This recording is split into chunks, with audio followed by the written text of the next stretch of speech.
வேலூரில் தேர்தல் ரத்து முடிவை திரும்பப் பெற வேண்டும் என்று தேர்தல் ஆணையத்திற்கு கதிர் ஆனந்த் கடிதம் எழுதியுள்ளார்.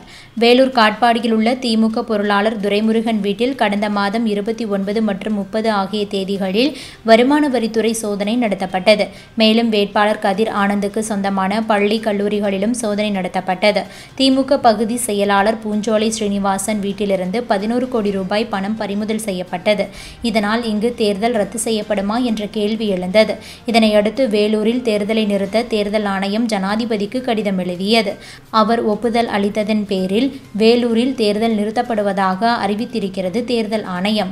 இந்த நிலையில் தலைமை தேர்தல் ஆணையம் சுனில் அரோராவுக்கு திமுக வேட்பாளர் கதிர் ஆனந்த் கடிதம் ஒன்றை எழுதியிருக்கிறார்.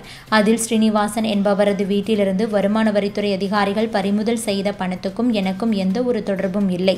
எனது வீட்டில் சோதனையின் போது எடுக்கப்பட்ட பணத்துக்கு உரிய கணக்குகள் காண்பிக்கப்பட்டன.